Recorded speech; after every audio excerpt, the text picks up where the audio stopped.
Have you ever noticed how the most intelligent people in the room are often the quietest, not because they have nothing to say, but because they have learned the cost of speaking too soon, too much, or to the wrong minds? There is a strange irony in human civilization that few ever pause long enough to understand. Intelligence does not always rise to dominance. Wisdom does not always earn respect. And clarity of thought does not guarantee clarity in life. Instead, the world often rewards noise over nuance, confidence over correctness, and volume over truth. This is the landscape that thinkers like Schopenhauer observed with cold precision, and if you listen carefully between the lines of history, you begin to realize something unsettling. The intelligent do not merely survive among the foolish, they adapt. They retreat, they observe, and sometimes they disappear behind a carefully constructed silence. Because to be intelligent in a world that often misunderstands intelligence is not a gift. It is a burden wrapped in constant calculation. Imagine walking through a crowded street where every voice is louder than the last, every opinion demands obedience, and every certainty is built on fragile misunderstanding. In that world, the intelligent mind does not rush to argue. It does not fight every battle. It does not correct every mistake. Instead, it studies. It watches. It understands patterns that others miss. And most importantly, it learns a fundamental truth that Schopenhauer never tired of repeating in spirit, if not always in words. Most human conflict is not born from malice, but from ignorance wearing the mask of confidence. The real danger is not stupidity itself. Stupidity is harmless in isolation. The danger is stupidity that believes it is wisdom. That is when it becomes loud, persuasive, and socially contagious. That is when the intelligent person realizes something crucial. You cannot reason someone out of a position they did not reason themselves into. They stop trying. Not out of arrogance, but out of recognition. There is a subtle transformation that occurs in the intelligent mind when it matures. At first, it feels compelled to correct everything. Every false statement feels like an injury to truth. Every flawed argument feels like a personal responsibility. Every misguided opinion feels like a problem to solve. But over time, experience teaches a different lesson. Not every battle is worth fighting. Not every contradiction is worth resolving. Not every mind is open to refinement. And this realization does not make the intelligent person cruel. It makes them strategic. Schopenhauer understood this deeply. He saw human beings not as purely rational creatures, but as beings driven by will, impulse, ego, and illusion. To him, most disagreement was not intellectual, it was psychological. People do not abandon beliefs because they are proven wrong. They abandon beliefs only when those beliefs no longer serve their identity. And so the intelligent person begins to notice a pattern. When you challenge someone's belief, you are not attacking their idea. You are attacking their sense of self, and nothing provokes resistance more fiercely than that. This is why the world is filled with arguments that never resolve anything. Two people speak, but neither listens. One defends, the other attacks, but both are ultimately protecting something deeper than logic. They are protecting identity, and identity is far more stubborn than truth. So the intelligent person learns restraint. They begin to understand that silence is not emptiness. It is strategy. It is protection. It is a form of intelligence that cannot be measured by words alone. In a world obsessed with expression, silence becomes a kind of invisible authority. But this silence is not passive. It is observant. It reads people the way others read books. It notices inconsistencies, emotional triggers, hidden insecurities disguised as confidence. It recognizes that most people are not what they argue they are, what they fear, and fear speaks loudly. The intelligent mind, once it understands this, stops engaging with every noise it hears. Instead, it begins filtering reality. It asks a different set of questions. Not is this person correct, but why do they need to be right so badly? Not what is being said, but what insecurity is speaking through this voice. This shift changes everything, because now, dealing with people is no longer about winning arguments. It is about understanding structures of thought. And once you see the structure, the surface becomes irrelevant. But there is a darker layer to this understanding, one that Schopenhauer did not hesitate to acknowledge. When intelligence matures enough, it begins to see that much of social interaction is performative. People are not expressing truth, they are performing identity. Every conversation becomes a stage where ego seeks validation, approval, dominance, or reassurance. And in such world, the intelligent person becomes something unusual, both participant and observer. They speak when necessary, but they are never fully inside the illusion. They remain partially detached, as if watching humanity from a slight distance, even while standing among it. This detachment is not superiority. It is awareness, and awareness is isolating. Because once you see how predictable human behavior becomes under pressure, once you recognize how easily emotions override logic, once you observe how quickly people defend falsehoods that benefit them, you begin to feel something uncomfortable. Most conflict is unnecessary, and most suffering is self-generated through ignorance. But knowing this does not grant control over others. It only changes how you interact with them. The intelligent person learns that trying to correct everyone is a form of self-destruction. It drains energy, creates enemies, and produces no meaningful transformation in minds that are not ready to change. Instead, they adopt a different approach. They observe without interference. They speak selectively. They choose battles not based on truth, but based on consequence. This is where Schopenhauer's influence becomes almost surgical. He believed that human nature is fundamentally driven by will, not reason. That means most behavior is not logical, it is desire disguised as logic. And once you accept this, you stop expecting rationality from irrational systems. You stop being surprised by people defending what benefits them, even when it contradicts truth. You stop expecting fairness in emotionally charged environments.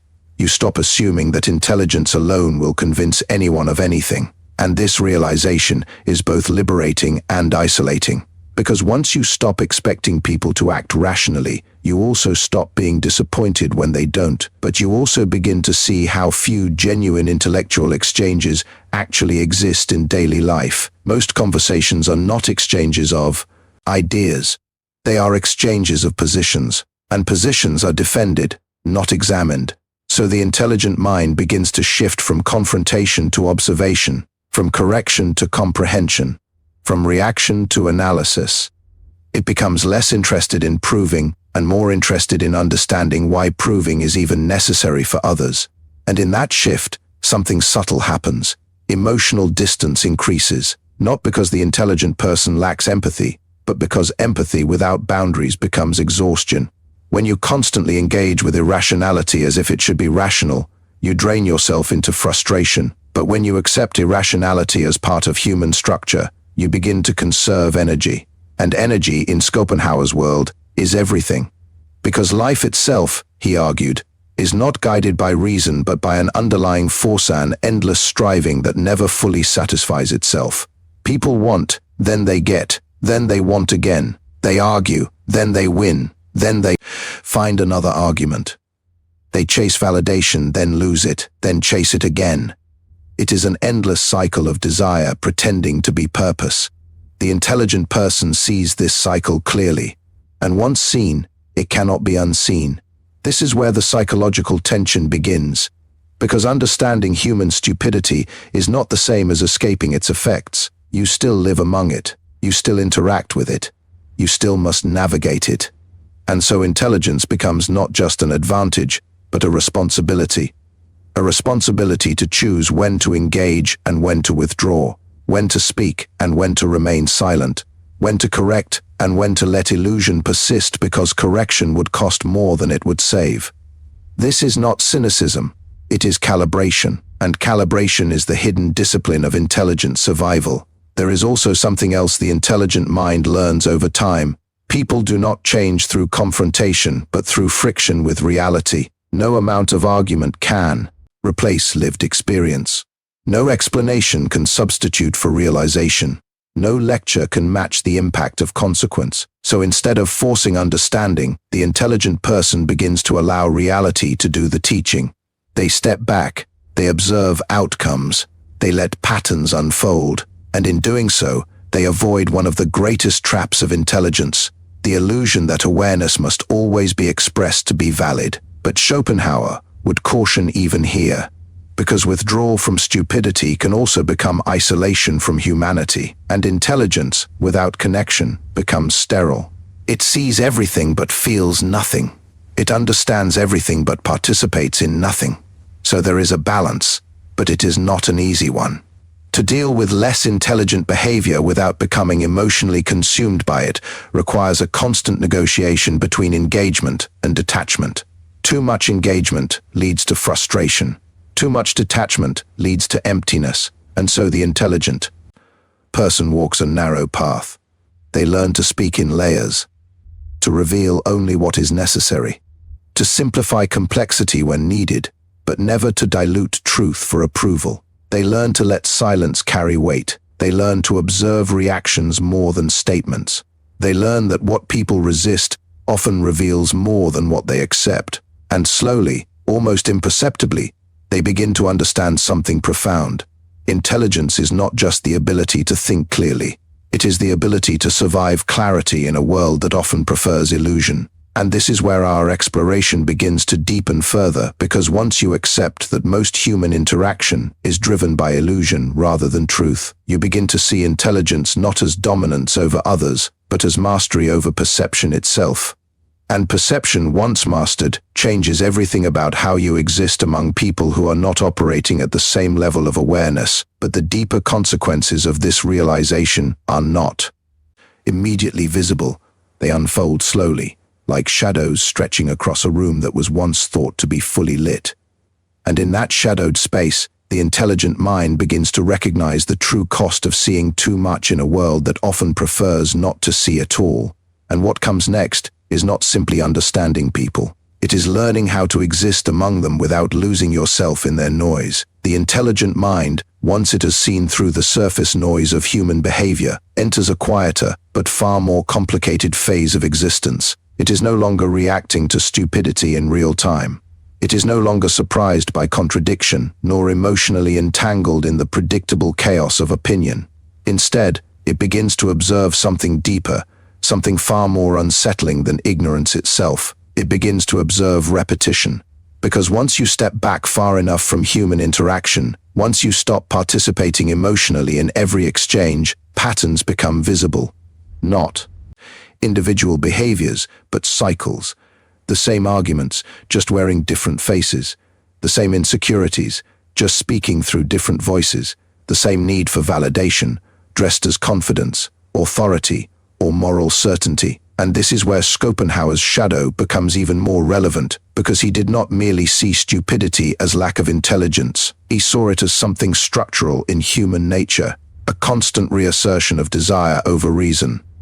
A world where people do not primarily think, but want, and then rationalize that wanting as thought. The intelligent person begins to recognize this not as an exception, but as the default state of most minds. At first, this realization creates a kind of internal tension, because the intelligent mind is still conditioned, at some level, to expect coherence. It expects that if something is explained clearly enough, it will be understood.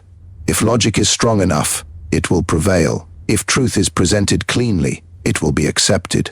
But experience slowly dismantles this expectation, and what replaces it is not cynicism in the crude sense, but something colder, more precise. Statistical awareness of human irrationality. The intelligent person begins to see that most people do not operate like problem solvers. They operate like defenders of emotional equilibrium. Any idea that disrupts that equilibrium is rejected, not because it is false, but because it is uncomfortable. This is where conflict becomes predictable. Because once you understand that discomfort is the real enemy, not ignorance, you stop being surprised when truth loses to comfort. And in that understanding, something shifts inside the intelligent observer. They begin to separate two worlds, the world of facts and the world of human reception of facts. These two worlds rarely overlap cleanly. In fact, they often exist in opposition. A fact is not powerful because it is true. It is powerful only when the listener is psychologically prepared to absorb it. Most people are not.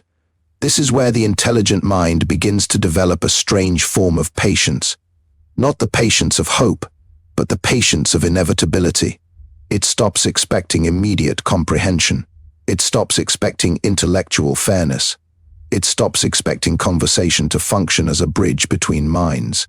Instead, it begins to treat communication as a form of exposure.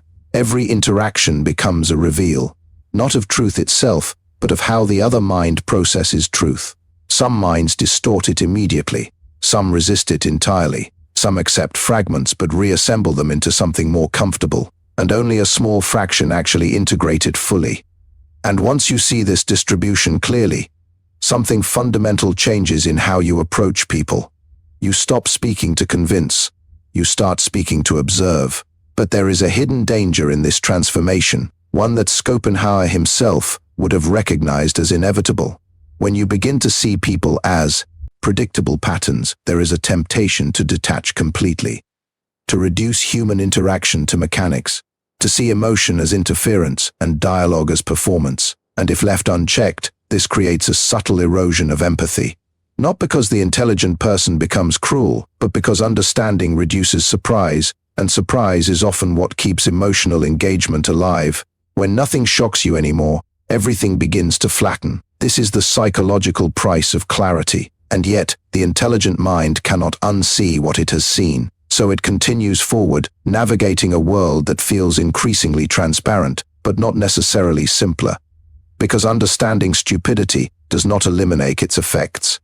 It only changes your relationship to it. You still have to deal with people who misunderstand you.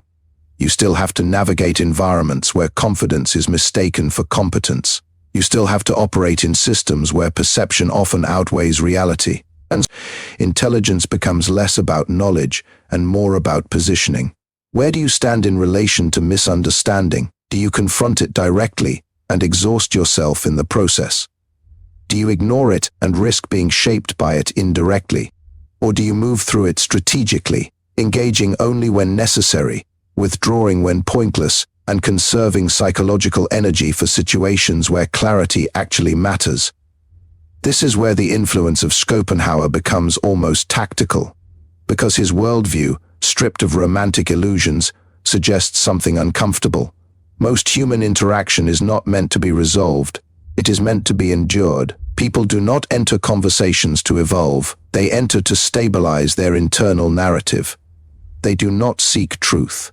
They seek reinforcement, and anything that threatens that reinforcement is treated as opposition. So the intelligent person begins to learn a subtle form of adaptation. They start simplifying their expression, not because they lack depth, but because depth is often misinterpreted as aggression, arrogance, or incomprehensibility. They learn to translate complex thought into accessible fragments without losing internal precision. But even this translation has limits. Because no matter how carefully you frame an idea, it still passes through the filter of the listener's psychology. And that filter is not neutral. It is shaped by ego, fear, pride, memory, trauma, and desire. Which means the same idea can emerge as insight in one mind and as insult in another. And this unpredictability forces the intelligent person into a state of continuous calibration. They begin to read people not just by what they say, but by how they resist meaning. The points they ignore, the moments they react emotionally, the details they distort, all of these become data points in a silent analysis of consciousness. And over time, a strange inversion occurs. The intelligent person becomes less interested in being understood and more interested in understanding how misunderstanding itself operates. Because misunderstanding is not random. It has structure. It has repetition. It has emotional triggers that activate reliably across different individuals. For example, challenge someone's competence and they defend identity.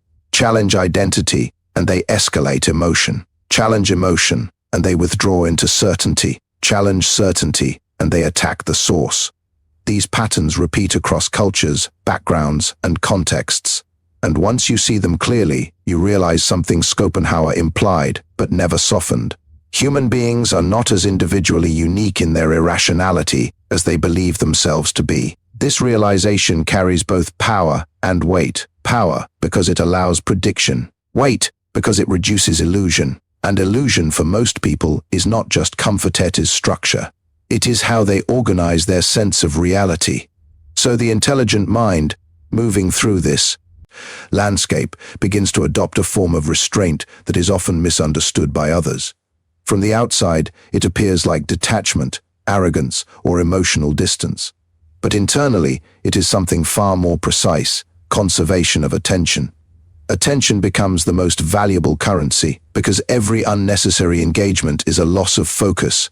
Every pointless argument is a drain on mental clarity. Every emotional reaction to predictable behavior is a concession to ignorance. And so the intelligent person begins to invest attention selectively, like a strategist allocating resources in a long, ongoing conflict that cannot be fully won or ended. But there is another layer to this evolution that is rarely acknowledged. As intelligence deepens, it does not only change how one perceives others, it changes how one perceives oneself in relation to others, because you begin to notice your own reactions with the same analytical distance you apply outwardly. You see when your ego is triggered. You recognize when your desire to correct is actually a desire to assert superiority. You become aware of when frustration is not about truth being denied, but about recognition being withheld. And this self-observation introduces a paradox. The more clearly you see others, the more clearly you see yourself as part of the same system you are analyzing. You are not outside of human irrationality. You are within it, merely more aware of its mechanisms, and this awareness creates a tension that cannot be fully resolved, because even intelligence itself is not immune to ego. Even clarity can become a form of identity. Even detachment can become a posture. And Schopenhauer would likely argue that this is unavoidable. The will does not disappear simply because it is understood. It continues to operate beneath understanding, shaping desires, reactions, and interpretations in subtle ways. So the intelligent mind is never fully free. It is only more aware of its constraints, and awareness does not eliminate constraint. It only reveals it. This is where the tone of existence begins to shift. The world does not become darker, but it becomes more transparent in its darkness. You see motivations where others see randomness. You see insecurity where others see confidence. You see repetition where others see novelty.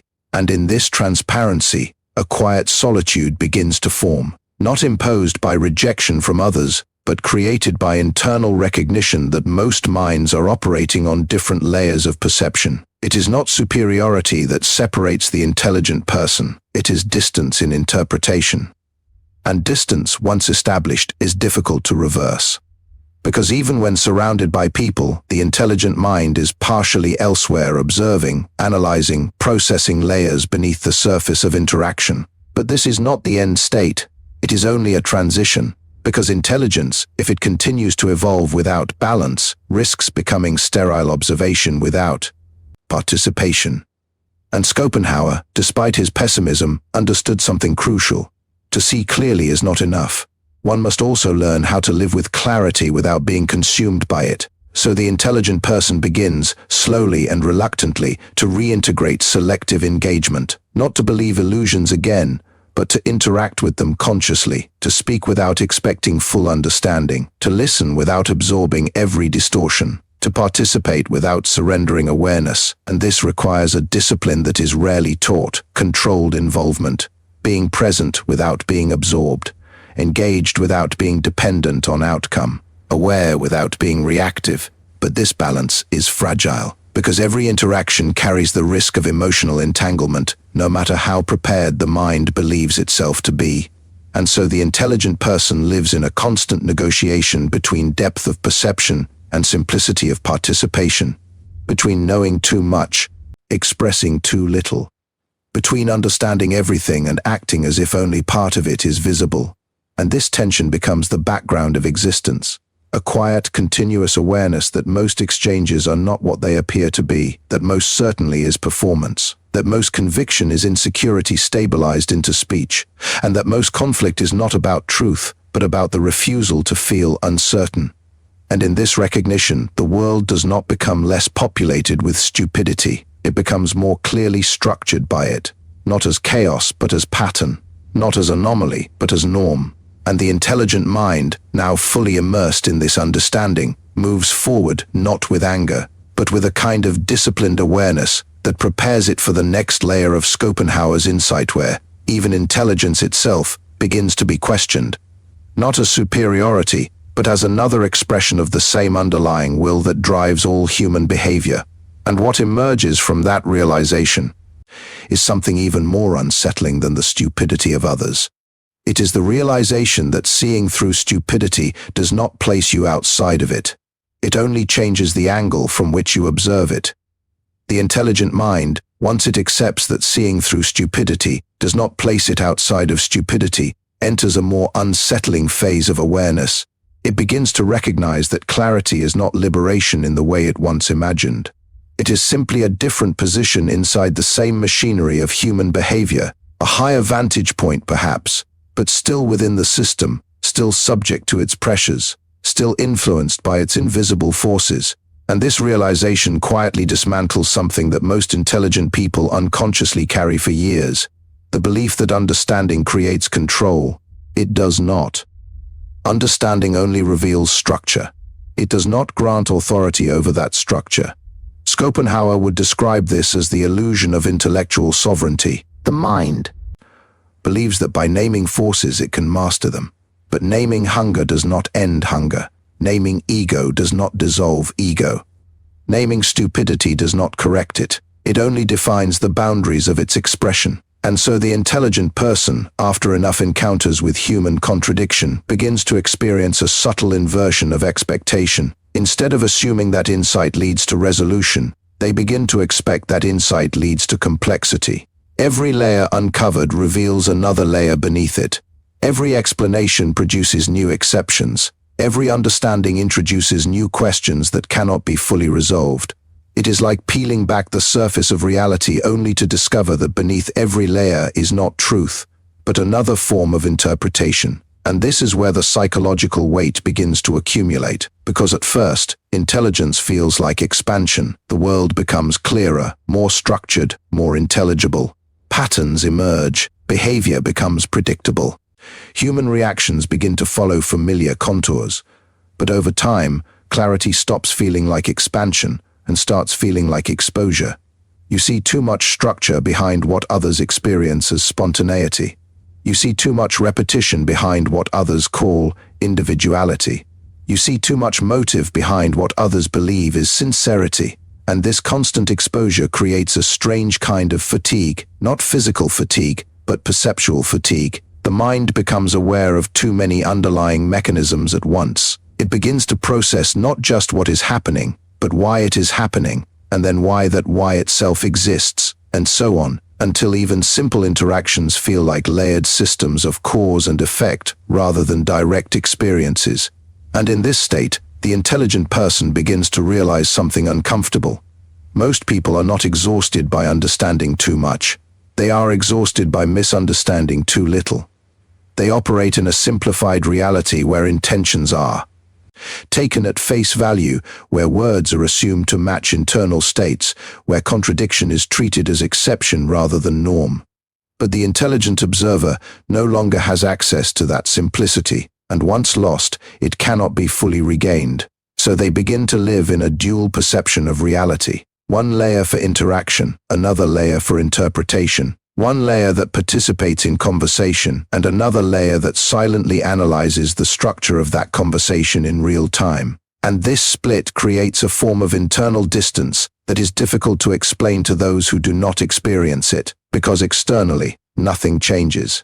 The intelligent person still speaks, still listens, still reacts when necessary. But internally, there is always a second narrative running beneath the first. A continuous commentary on motives, patterns, inconsistencies, emotional subtext, and over time, this second layer becomes more active than the first, until interaction itself begins to feel like performance. Not in a dishonest sense, but in a structural sense, as if every exchange is partially scripted by psychological forces that neither participant fully controls. And this is where Schopenhauer's vision becomes almost unavoidable in its implication. If human behavior is driven primarily by will rather than reason, then reason is often just the language will uses to justify itself. People do not think first and then desire. They desire first and then think in ways that support that desire. And once this inversion is understood, the intelligent mind begins to lose innocence in perception. Every argument becomes suspect, not in its logic, but in its origin. Every opinion becomes layered with possible hidden motivations. Every conviction becomes a possible mask for deeper emotional necessity. And this does not lead to superiority. It leads to suspicion. Not paranoia, but structural suspicion. A consistent awareness that what is being expressed is never the full picture of what is being experienced. And yet, life does not allow retreat from interaction. The intelligent person still has to exist in environments where clarity is not rewarded, where simplicity is more effective than depth, where emotional resonance often matters more than factual precision. So a new skill emerges, not taught but developed through necessity. Calibrated transparency. The ability to reveal only as much understanding as the environment can safely process without rejecting it. Too much clarity creates resistance. Too little creates misalignment. So expression becomes a form of strategic modulation. And over time, the intelligent person learns that communication is not about transferring truth. It is about managing thresholds of perception. Because every mind has a threshold beyond which new information becomes noise instead of insight. And that threshold varies not only between individuals, but within the same individual, depending on emotional state, context, ego sensitivity, and perceived threat level. So interaction becomes a form of navigation through psychological thresholds. And navigation requires restraint. But restraint, when practiced continuously, begins to shape identity itself. The intelligent person starts to appear more reserved, not because they have less to say, but because they have learned the cost of saying too much too soon. They become selective in speech, not out of arrogance, but out of efficiency, because every unnecessary statement is an unnecessary expenditure of cognitive and emotional energy. And energy, once again, becomes the hidden currency of survival in a world of constant psychological friction. But there is another dimension to this evolution that is often overlooked. As the intelligent mind becomes more adept at recognizing patterns in others, it also becomes more aware of how easily patterns can be projected onto others. In other words, perception itself becomes a risk, because once you see structure everywhere, you may begin to impose structure where none exists. Once you recognize psychological patterns, you may begin to overinterpret randomness as intention. And Schopenhauer would warn here that the intellect, while powerful, is still subordinate to deeper drives. It can illuminate, but it can also distort when overextended. So the intelligent person must constantly recalibrate not only how they see others, but how they see their own seeing. This meta-awareness creates another layer of tension, because now there is no stable position from which to observe reality without questioning the validity of the observation itself. Every insight becomes self-referential. Every conclusion carries the possibility of bias. Every interpretation is shadowed by the awareness that it might be an interpretation of interpretation rather than reality itself. And in this recursive awareness, certainty begins to dissolve. Not into confusion, but into probabilistic thinking. Nothing is fully fixed. Everything is conditional. Every understanding is temporary, subject to revision based on new context.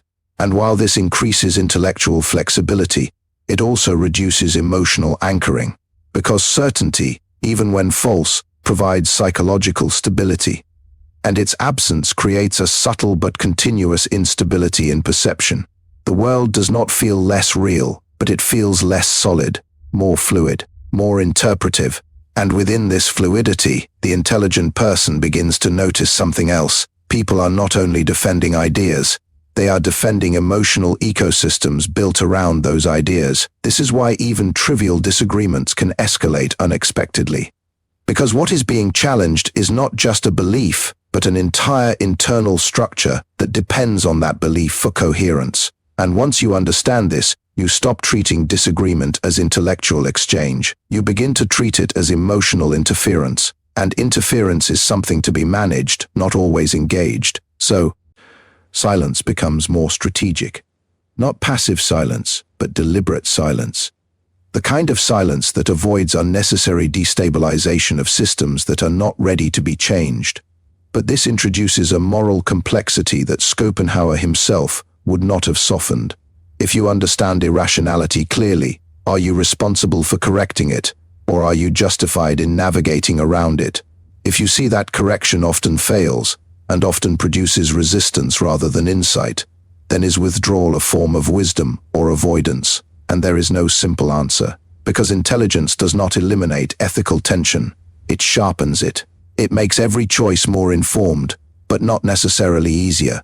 And so the intelligent person lives in a constant balancing act between truth and functionality, between clarity and consequence, between expression and restraint.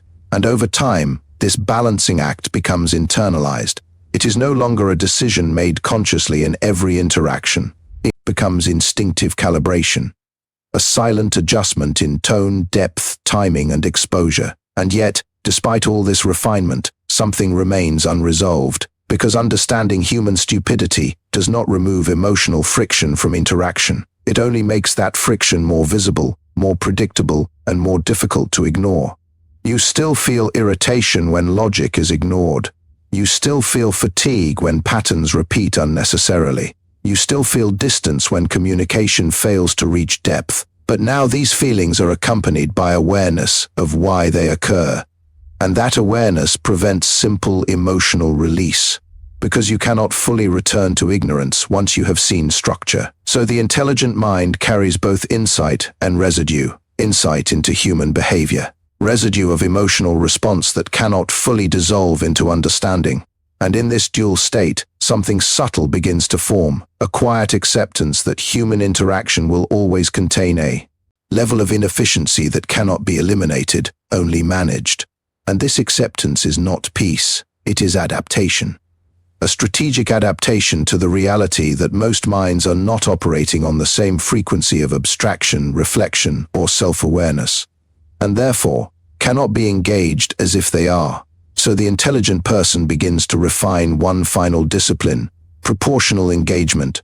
Not every situation deserves depth, not every conversation deserves correction. Not every contradiction deserves resolution. Some things are best left untouched, not because they are correct, but because engaging them produces no meaningful transformation. And this selective engagement becomes the final layer of intelligence in Schopenhauer's landscape. Not domination, not superiority, but restraint shaped by understanding. And yet, even here, the journey is not complete. Because once you master restraint, you must then confront the question of what remains when reaction is reduced, when correction is minimized, and when observation dominates interaction. And the answer to that question begins to unfold in the final stage of this exploration, where intelligence is no longer defined by how it responds to stupidity, but by how it sustains itself in a world where stupidity is not exception, but structure. And in that final confrontation, something even deeper emerges, something that challenges not just perception of others, but perception of meaning itself. At a certain point, the intelligent mind realizes that there is no final victory over human stupidity, because stupidity is not an opponent standing outside the system. It is part of the system itself. It is woven into the fabric of perception, desire, emotion, and identity. It is not an error to be corrected once and for all, but a recurring condition of human consciousness. And this is where Schopenhauer's shadow becomes absolute in its clarity. The world is not a rational structure occasionally interrupted by irrational people. The world is an irrational striving force that occasionally produces moments of clarity we call reason. That inversion changes everything. It dissolves the fantasy that intelligence is a governing authority over life. Instead, intelligence becomes something more fragile, more isolated, and more observant to light that reveals rather than controls. And once you accept this, the entire emotional architecture of interaction begins to shift. You stop expecting conversations to resolve into truth. You stop expecting persuasion to reliably convert misunderstanding into understanding. You stop expecting that clarity, once spoken, will remain intact in the mind of another person.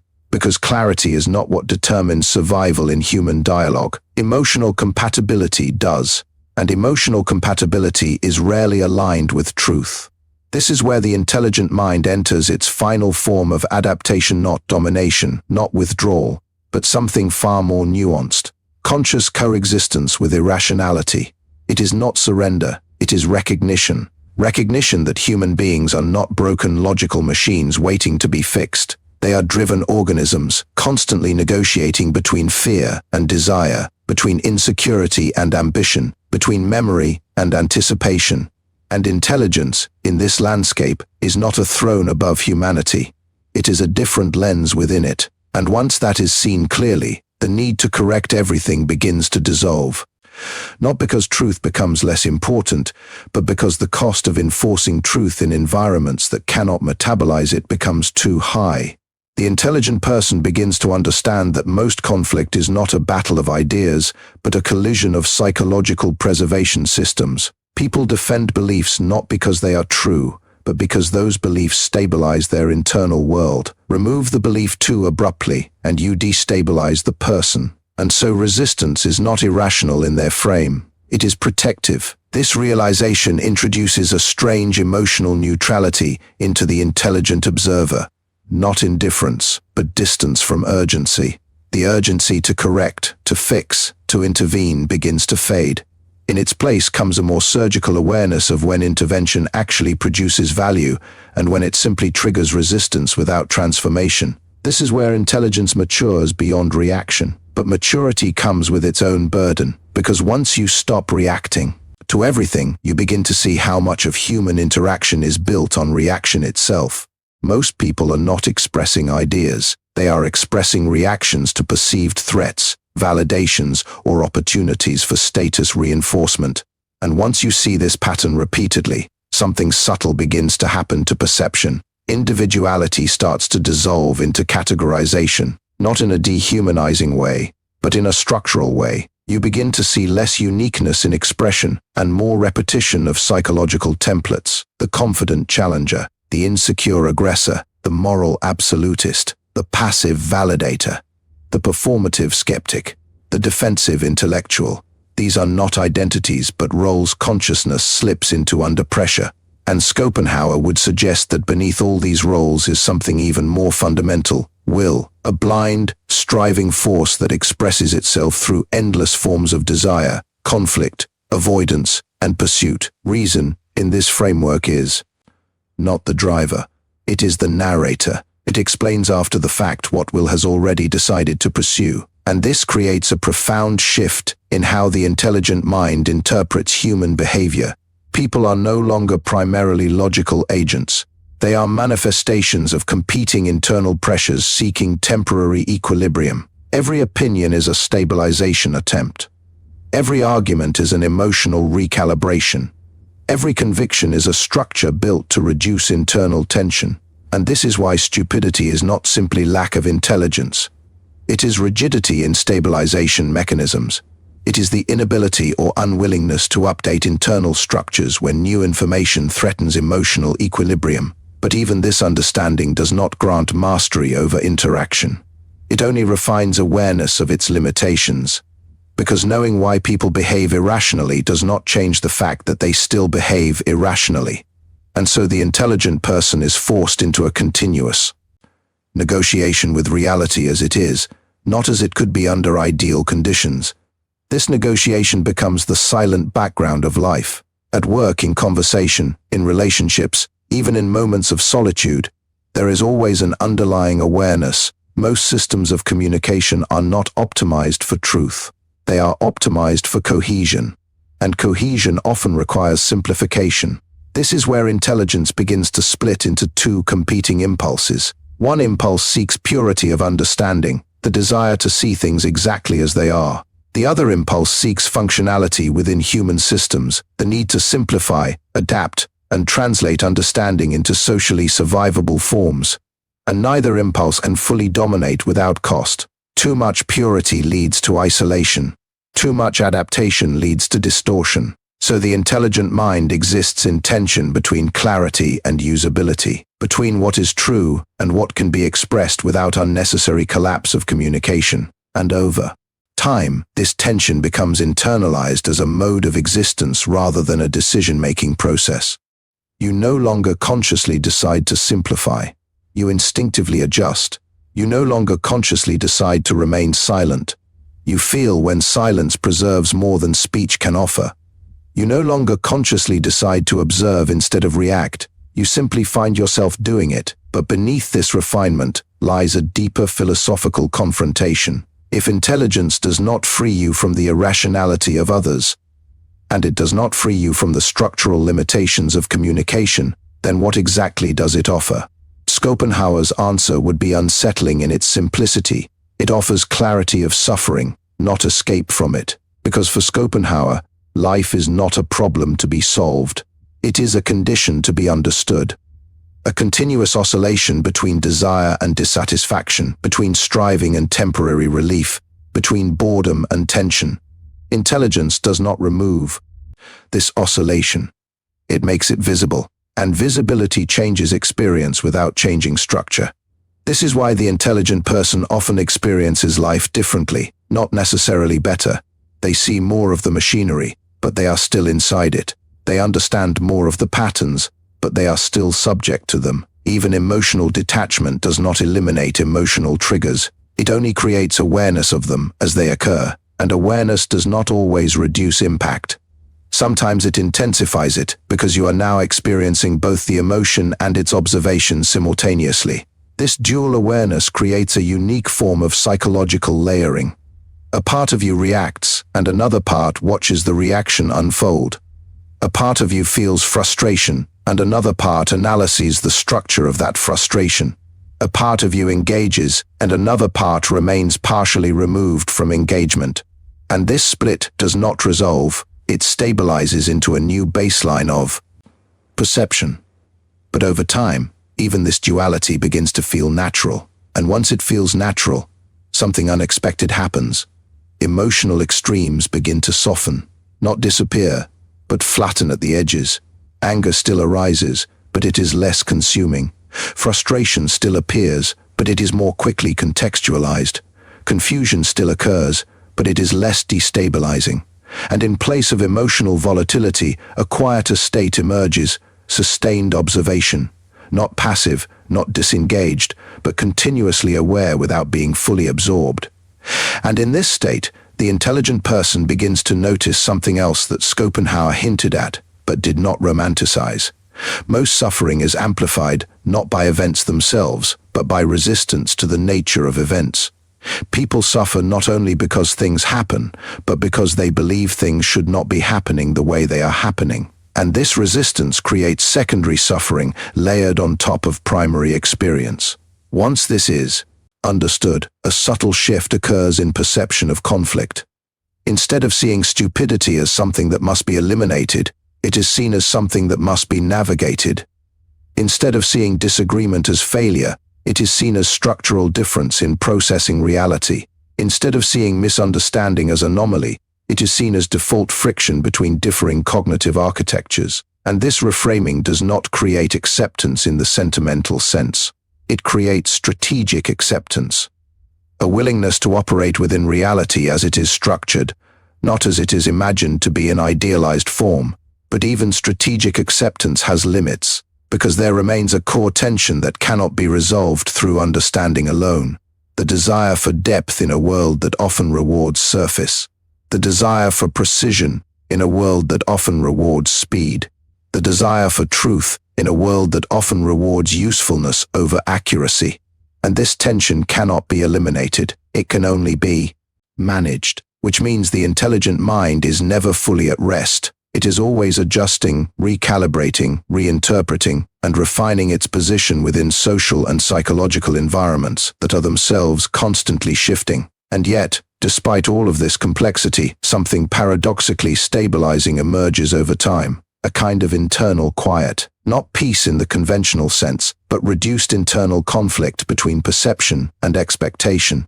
Because expectation itself becomes more realistic. You stop expecting rational consistency from irrational systems. You stop expecting emotional neutrality from emotionally driven environments.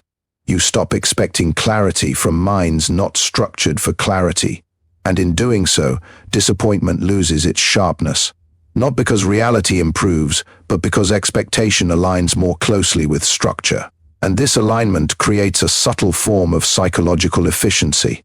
Less wasted reaction, less unnecessary correction, less emotional expenditure on outcomes that were never controllable in the first place. And in that efficiency, something resembling strength emerges. Not dominance over others, but stability within perception. But Schopenhauer would not allow the illusion that this stability is final liberation, because even the most refined awareness remains subject to the will, to desire, to boredom, to the endless oscillation of existence itself. There is no final exit from this structure, only deeper levels of understanding it while living inside it. And so the intelligent person continues forward, not as someone who has transcended stupidity, but as someone who has learned to move through it without unnecessary self-damage. They learn when to speak so truth has a chance of being received. They learn when to remain silent so energy is not wasted. They learn when to engage so interaction becomes meaningful rather than draining. And most importantly, they learn when not to confuse being right with being effective. Because in human systems, effectiveness often determines impact more than correctness.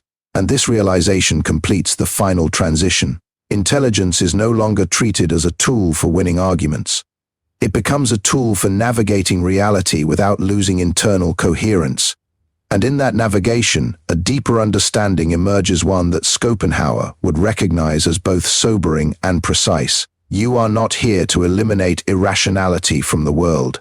You are here to understand its structure, move within it intelligently, and reduce unnecessary suffering created by resisting what it fundamentally is.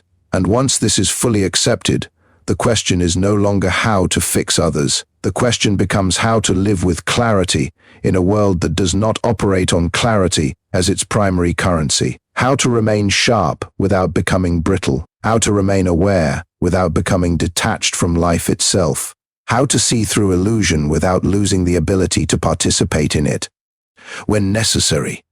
And ultimately, how to carry intelligence not as a weapon against others, but as a discipline within oneself. Because the final truth is not that people are stupid. The final truth is that human consciousness is limited, driven, emotional, and only occasionally rational. And intelligence, in its highest form, is not the denial of that reality. It is the ability to exist within it without becoming consumed by its noise. And if there is any call left, after all of this understanding, it is not a call to judge others more sharply. It is a call to refine your awareness so deeply that you no longer confuse reaction for insight, noise for truth, or engagement for understanding. To move through the world with eyes fully open, but with enough restraint to not be destroyed by everything those eyes reveal. To think clearly without becoming rigid, to observe deeply without becoming distant from life, and to remember, always, that intelligence is not measured by how much you see in others, but by how much of what you see does not break your ability to continue moving forward with clarity, discipline, and control over your own mind.